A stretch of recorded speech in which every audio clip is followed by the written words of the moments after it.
Estudios bíblicos que estamos haciendo que se llama Nuestra Doctrina, ¿cierto? Hemos estado viendo el tema de la Trinidad, ¿cierto? Estamos viendo en orden en realidad, Padre, Hijo, Espíritu Santo, esa es la idea. Entonces, vamos a hacer un poquito un repaso de lo que fue la clase anterior y un poquito quizá antes, para entrar ya en la segunda persona de la divinidad, que sería el Hijo.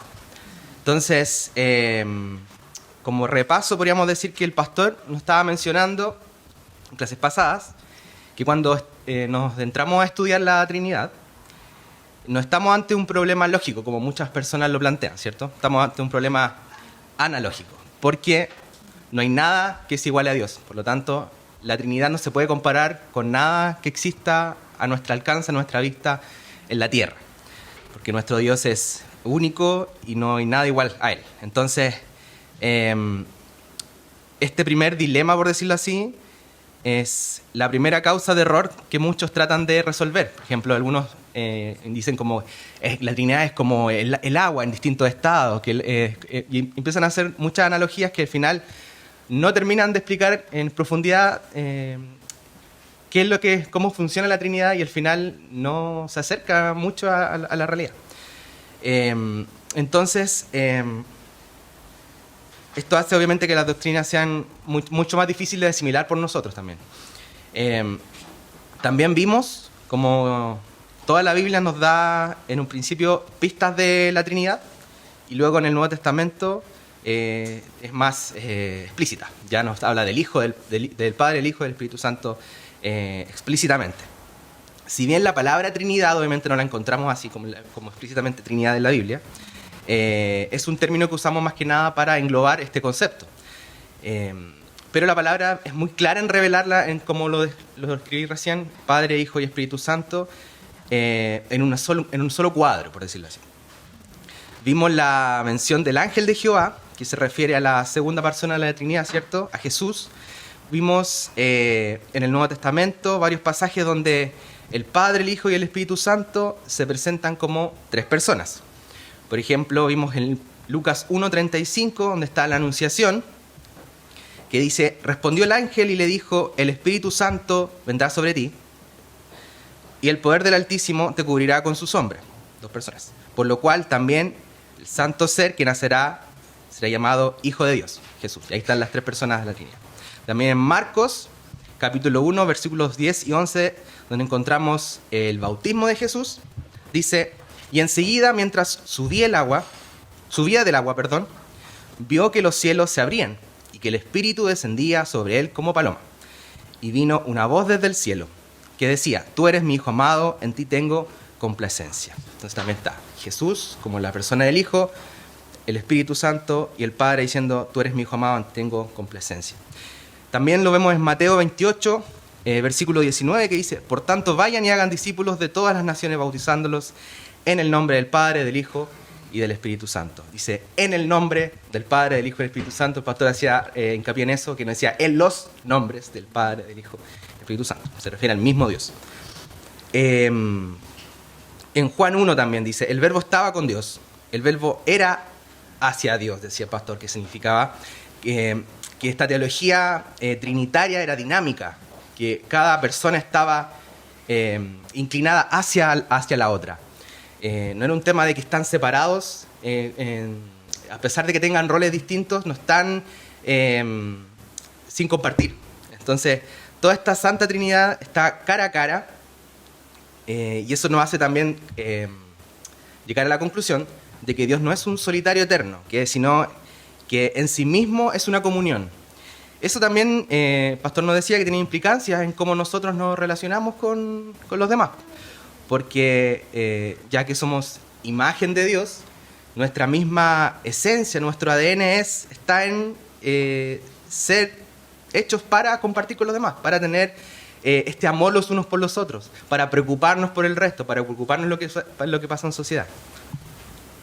Y esto también decanta en que también sirve para entender que también tenemos que estar para servir a los demás. La Trinidad se sirve entre uno y otro. No es que solamente cumplan sus roles y conviven, sino que uno sirve el propósito del otro y los roles estos van siendo complementarios hasta ese punto. En 2 Corintios también 13:14 dice: la gracia del Señor Jesucristo, el amor de Dios y la comunión del Espíritu Santo sea con todos ustedes. Y esto también nos habla de la unidad de Jesús, el Espíritu Santo y el Padre. Esta gracia, este amor y esta comunión es formarte de un solo ser. A pesar de que habla de la gracia del Señor, el amor de Dios y la comunión del Espíritu, está hablando de distintos roles, pero está hablando del mismo ser. Tenemos que tener cuidado de hacernos una imagen de Dios Padre, que está sobre el Hijo, o el Hijo sobre el Espíritu Santo, como también nos había dicho el pastor, que muchas veces pensamos que tenemos esta imagen de un trono donde está Dios Padre, y a la derecha está Dios Hijo, y a la izquierda quizás está, no sé, es como... tenemos que tener cuidado con ese tipo de imágenes, porque hay un solo trono. Hay un solo trono y en ese trono está Dios Padre, está Dios Hijo y Espíritu Santo, ocupando el mismo espacio. No hay una especie de jerarquía en la Trinidad. Y luego vimos también cómo se aplica la Trinidad a la vida cristiana, que es yo creo que es lo más importante que hemos visto hasta ahora, que tiene que ver con que el hecho de conocer a este Dios trino, comprender cómo es nuestro Dios dentro de nuestro razonamiento humano, obviamente no podemos comprenderlo totalmente.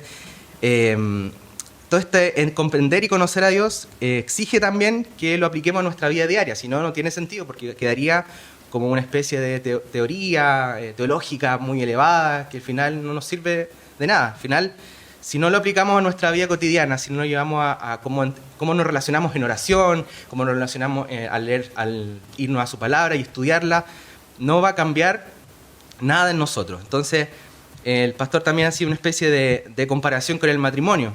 ¿Se acuerdan que decía que en el matrimonio hay una especie de misterio? Porque el hombre no puede comprender completamente a la mujer y la mujer tampoco puede comprender completamente al hombre en ciertas cosas.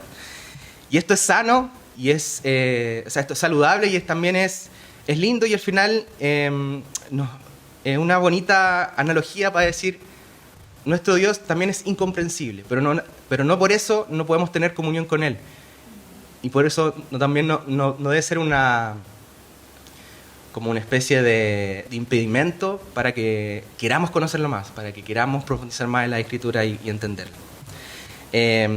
Más que todo, como decía, más que todo esto que como teoría o como una doctrina impráctica, la idea es que comprendamos esta maravilla de la misma esencia de Dios, ¿cierto? Que podamos conocerlo mejor en nuestra vida diaria, en nuestra relación con Él, que nos comportemos que no nos comportemos como si Dios fuese uno y no tres en uno, ¿cierto? Decía el pastor, despreciando también esta doctrina porque es demasiado misteriosa, demasiado elevada.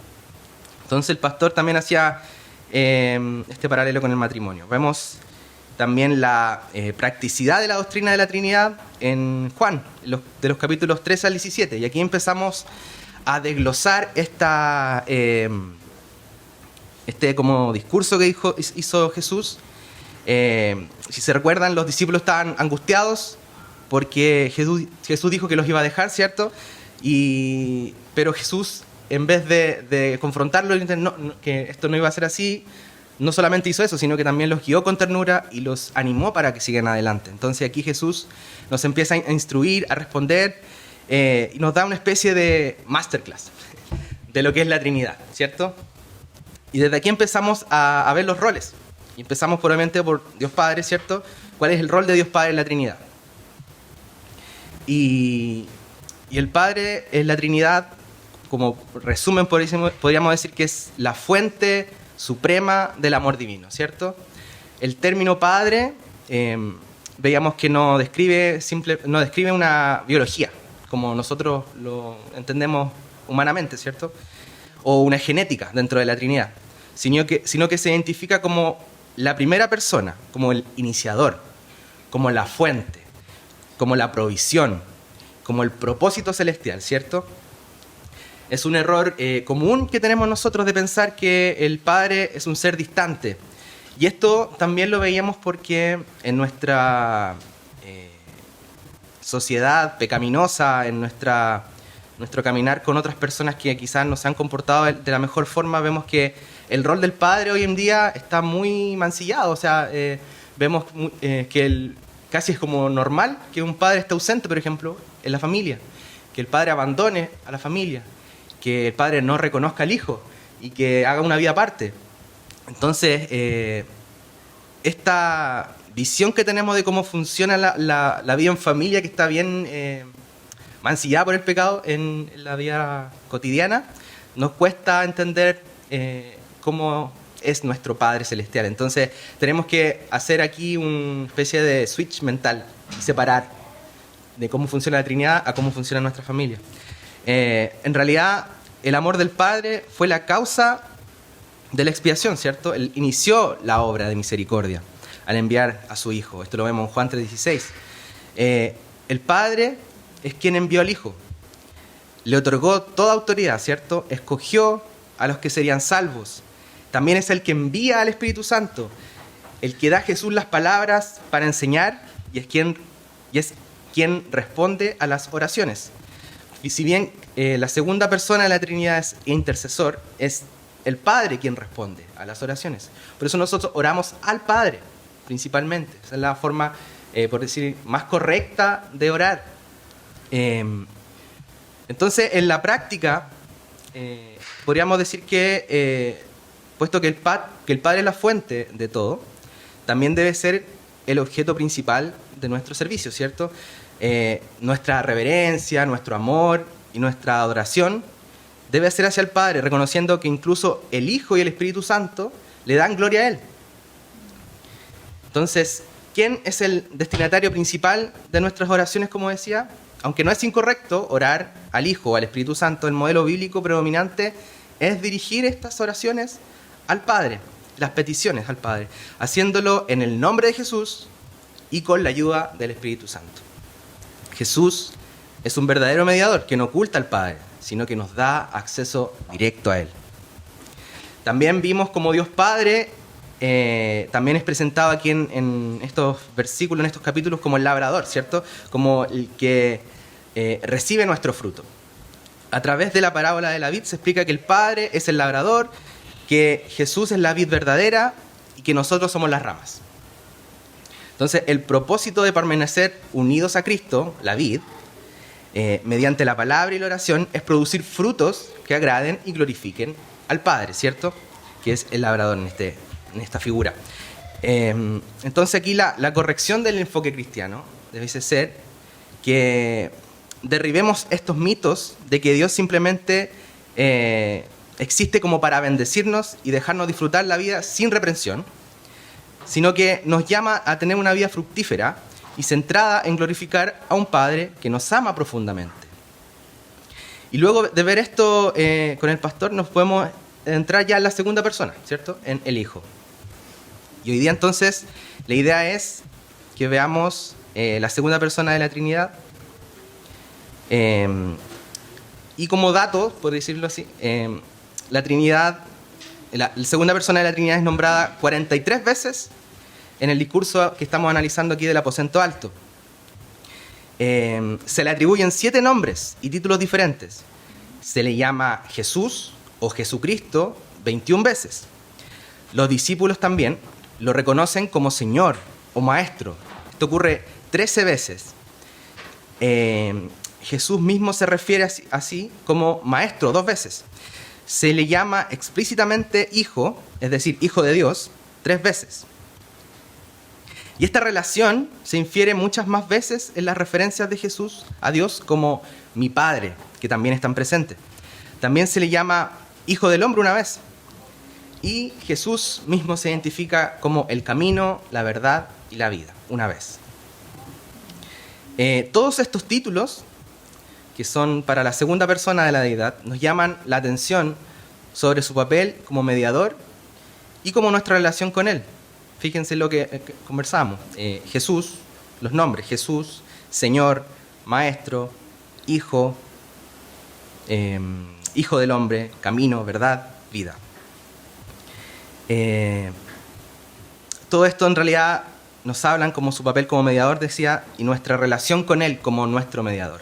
Es nuestro mediador. Entonces, así como el Padre es la fuente y el objeto de todos los propósitos que tiene la deidad, la Trinidad, el Hijo es quien media el amor del Padre hacia nosotros y quien media nuestras oraciones y frutos ante el Padre. Entonces, en el mundo occidental moderno, a menudo pasamos por alto este significado, el significado bíblico de los títulos Padre e Hijo, que se atribuyen aquí a la primera y la segunda persona de la Trinidad. Ya que en nuestra cultura estos títulos se usan solo en las relaciones familiares, ¿cierto?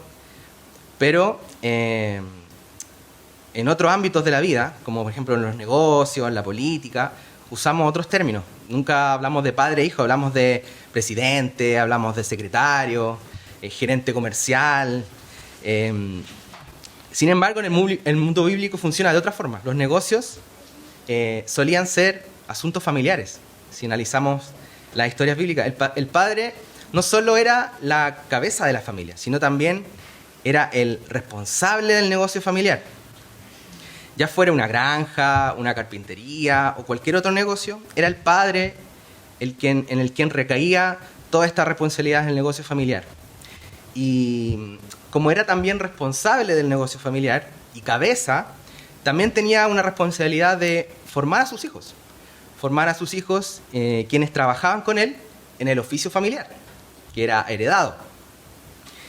De hecho, hay una como rara ocasión que un joven en el antiguo Israel, cuando deja el oficio familiar para aprender de otra persona, de otra familia, se usaba el término hijo también, pero para describir su nueva tarea. Entonces se convertía en el hijo de aquel en cuya casa ahora trabajaba.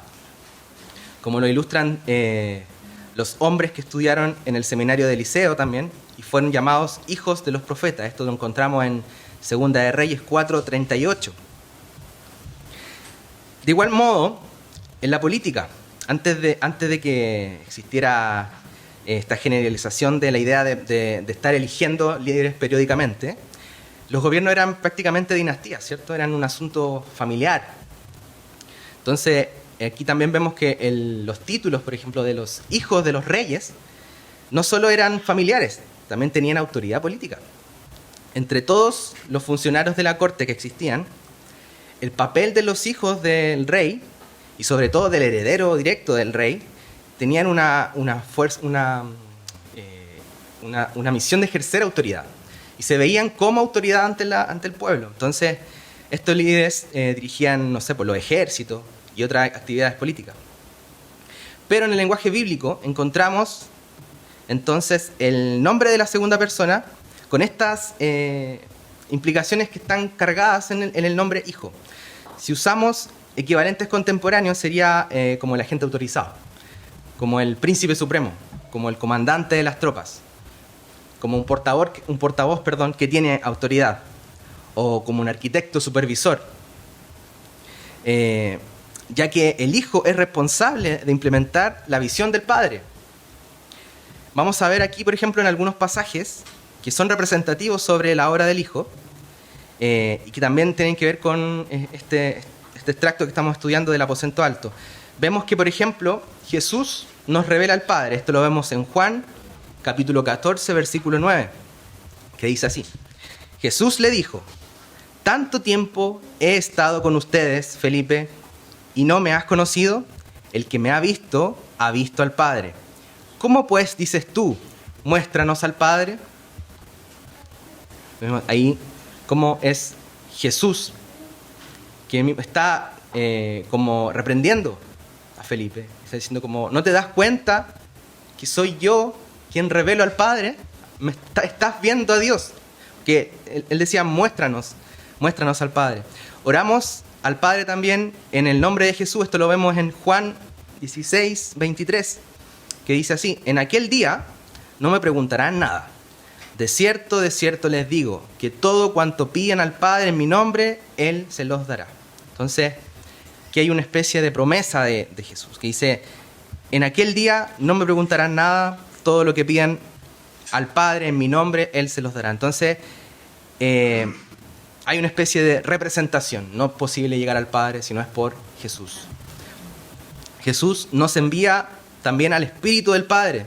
En Juan 14, 16 dice, y yo rogaré al Padre y les dará otro consolador para que esté con ustedes para siempre. ¿Cierto? El Padre, que habíamos dicho que envía al Espíritu, pero, que el que hace el decreto, ¿cierto? Pero Jesús es el que nos envía al Espíritu del Padre. También Jesús nos transmite las palabras del Padre. Esto lo vemos en Juan 14, 24. Dice, y la palabra que escuchan no es mía, sino del Padre que me envió. O sea, no son palabras que funcionan como de parte de Jesús, son de parte de la Trinidad completa, de Dios. Dios es Jesús transmitiendo las palabras del Padre. Jesús nos lleva también al Padre. Esto también lo vemos en el conocido versículo 6 de Juan 14, que dice, yo soy el camino, la verdad y la vida. Nadie viene al Padre si no es por mí. Entonces, hay una realidad aquí que muchas religiones afirman en realidad traer verdades divinas. Pero cualquier teología que ignora la revelación y la obra de Jesús en las enseñanzas sobre Dios es en última instancia una religión falsa. Porque como Hijo, la segunda persona de la Trinidad es el portavoz autorizado de la voluntad celestial. Y el único agente que guía a las personas a una relación correcta con Dios. Durante el discurso también del aposento alto, Felipe comenzó a comprender, ¿cierto?, el punto de Jesús sobre el gran amor del Padre, pero no entendió en profundidad el papel de Jesús como revelador de ese amor del Padre. Por eso dice, Jesús, muéstranos al Padre y nos basta. Obviamente aquí Jesús le respondió, tanto tiempo he estado con ustedes y todavía no me conoces, Felipe. ¿Todavía no me conoces, Felipe? Yo decía, esta es una pregunta que a veces quizás hay que hacérsela como a uno. ¿Todavía no me conoces, Juan? ¿Todavía no me conoces? El que me ha visto a mí, ha visto al Padre. Nos falta a veces descansar más en Jesús, porque no hay forma de llegar al Padre si no es por Jesús. ¿No crees que yo estoy en el Padre y el Padre está en mí? Dice un resumen, por decirlo así, de los versículos del 8 al 10 que encontramos también aquí. Todo lo que Jesús hace es el amor del Padre que se manifiesta hacia nosotros. Entender que Dios Padre es la fuente del amor no significa que nos relacionemos con el Padre independiente de nuestra relación con Cristo, ¿cierto? Todo lo contrario, porque puede parecer también que al final el Padre tome más relevancia y lo entendamos de la manera incorrecta. Todo lo contrario, solo podemos conocer al Padre a través de la mediación del Hijo. Al conocer a Jesús, aprendemos al mismo tiempo a amar al Padre. Jesucristo es el representante perfecto del Padre. Él es en el Padre y no podemos conocer al Padre sin Él. Esta mediación del Hijo no se limita a los aproximadamente 30 años de su ministerio terrenal. Mucho antes de que el Hijo se encarnara y viviera entre nosotros, aquel a quien los profetas del Antiguo Testamento conocían como el ángel de Yahvé, ya estaba obrando. Y por eso es importante que veamos también a Jesús en toda la Biblia, no solamente cuando ya se encarna.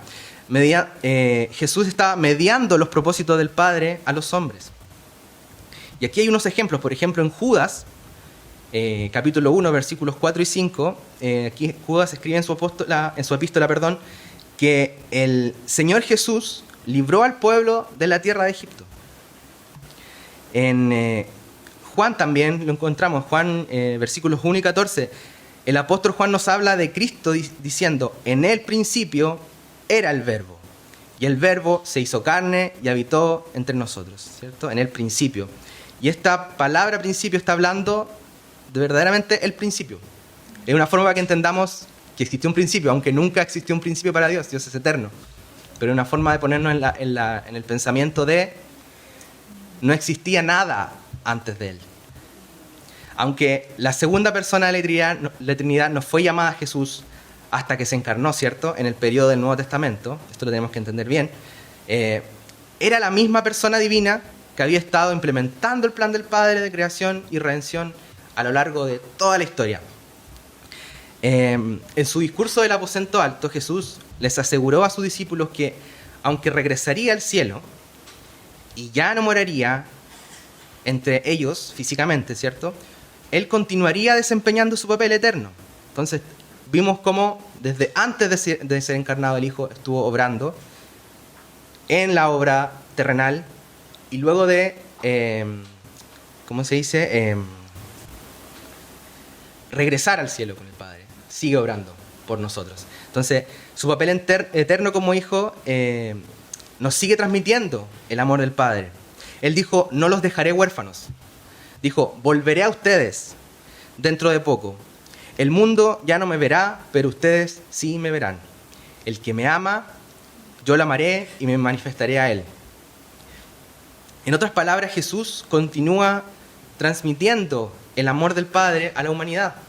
Incluso después de su ascensión, uno de los discípulos expresó su confusión ante la idea de que Jesús pudiera estar ausente del mundo, ¿cierto? Y al mismo tiempo seguir revelándose a ellos. Le preguntó a Jesús, Señor, ¿cómo es que te manifestarás a nosotros y no al mundo? Y Jesús le respondió, si alguien me ama, guardará mi palabra, y mi Padre lo amará, y vendremos a él y haremos morada en él.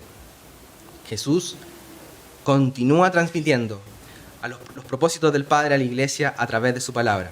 Jesús fue el mediador de las palabras del Padre a los profetas del Antiguo Testamento y a los apóstoles del Nuevo Testamento. Y sigue estando con su pueblo en la palabra. Pero entonces, ¿cómo respondemos a esta mediación del Hijo? La respuesta más importante que debemos dar al Hijo es acudir a Él para que nos conceda el favor de Dios. Hay muchos lugares a los que podemos acudir para ver la majestad y bondad de Dios, ¿cierto? Hasta cierto punto, toda persona puede conocer acerca de las cosas de Dios simplemente examinando la creación y sus maravillas. Esto lo vemos en Romanos 1:20, perdón. Y muchas religiones y filosofías del mundo están enseñando que a través de la comprensión de la naturaleza y la naturaleza humana se puede conocer a Dios, ¿cierto?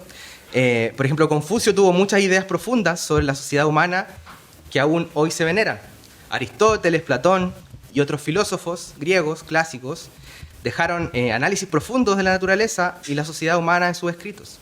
Incluso las religiones paganas como las de los antiguos egipcios, con sus complejas supersticiones, o los panteones de los griegos y los romanos, todas estas eran, como lo dijo Pablo en Hechos 17:27, hombres como si de alguna manera aún a tientas palparan y le hallaran basándose en el orden de su creación.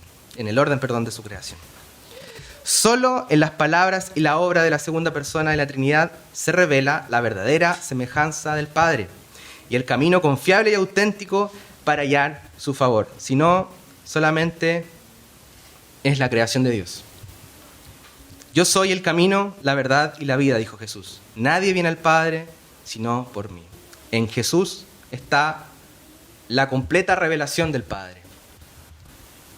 La implicación práctica más importante que se desprende luego de que comprendemos el papel de la segunda persona de la Trinidad es que tenemos que confiar únicamente en su obra de expiación, en su obra de intercesión, para que podamos hallar el favor de Dios. Una cosa que Jesús nos enseña es que debemos también unirnos a otros creyentes, específicamente como miembros de una iglesia local. Por eso la importancia también de una iglesia. En varias ocasiones durante su discurso, aquí en el aposento alto, Jesús enseñó a sus discípulos sobre estas cosas. Por ejemplo, encontramos que dicen, un mandamiento nuevo les doy, que se amen los unos a los otros, como los he amado. Ámense también ustedes los unos a los otros. En esto conocerán todos que son mis discípulos, si tienen amor los unos por los otros. Jesús nos enseña a adorarlo y a servirle juntos, no individualmente. Cuando los apóstoles salieron con el Evangelio y formaron las congregaciones locales, no lo hicieron simplemente porque era una buena idea o porque no se iban a sentir tan solos solamente. estaban obedeciendo esta instrucción que Jesús les dio en su discurso en el aposento alto. Jesús llama a todos sus discípulos a responder al amor del Padre que el Hijo nos trae, amándose unos a otros, en estas comunidades de discípulos. Entonces vimos que solo en Jesús está la verdadera revelación del Padre, que es importante la comunidad de la iglesia. Y también tenemos que ver otra cosa que es importante, que el papel de Jesús como mediador implica que debemos orar al Padre en su nombre. La mayoría de los cristianos añaden la frase "en el nombre de Jesús, amén", al final de las oraciones. Esto no se trata de palabras mágicas, no es como el abracadabra. No es como que místicamente esta frase da más poder a las oraciones y las hace más santas. Cuando oramos en el nombre de Jesús, reconocemos que Él fue quien hizo lo necesario para que nuestras oraciones llegaran al Padre. O sea, aquí estamos confiando en su obra perfecta y en su constante intercesión por nosotros. A modo de analogía, consideremos, por ejemplo, una persona que escribe una carta y decide que, no le gustan los sellos postales. En su lugar, hace un dibujo de un gatito y envía en la carta. O tal vez busca, un sticker y le pega y la manda. ¿Qué pasa? Que en ninguno de estos casos la carta va a llegar al destino, porque no tiene el sello. Solo el sello oficial va a funcionar porque representa que se ha realizado el pago correspondiente a las autoridades competentes para la entrega de esa carta. De la misma manera, debemos orar siempre teniendo presente la muerte de Jesús en la cruz, su ascensión a la presencia del Padre y que ahora intercede por nosotros. En otras palabras, debemos orar con espíritu de arrepentimiento y fe en los méritos de Cristo, sin pretender acercarnos al Padre por nuestra propia bondad. Es importante que lo tengamos presente siempre cuando oremos. Ya sea que digamos o no las palabras "en el nombre de Jesús" al final de nuestras oraciones, orar en el nombre de Jesús significa orar con fe en lo que Él ya pagó en su muerte expiatoria. Estamos orando como a la autoridad competente, que es el Padre, para que nuestras oraciones sean de verdad eficaces. Finalmente, dado que Jesús es quien nos trae la palabra del Padre, ¿cierto? Respondemos a su papel dentro de la Trinidad, utilizando las Escrituras como guía para nuestra fe y nuestra vida. Judas enfatizó que Jesús era la palabra de Yahvé y el mensajero de Yahvé en los tiempos del Antiguo Testamento, guiando al pueblo hacia su salvación prometida. Judas enfatizó esto porque en su tiempo ciertas personas se han infiltrado sin ser notadas, dice, en la iglesia, promoviendo nuevas enseñanzas, por ejemplo, confiando en los sueños o en su propia comprensión de lo que Dios quiere. Estas exhortaciones de Judas son relevantes para nosotros también hoy en día. Muchos hoy pueden presentarse y sonar como maestros cristianos, pero sus enseñanzas surgen de su propio razonamiento o incluso de sueños y visiones sin fundamentar su enseñanza en el estudio que se hace cuidadosamente en lo que Jesús, como el revelador divino de la voluntad de Dios, nos ha provisto en su palabra.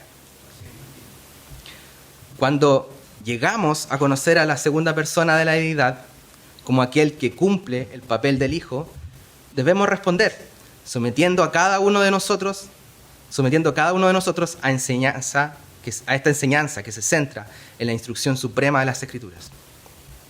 Porque estudiamos las Escrituras para conocer los propósitos del Padre mediante la mediación del Hijo.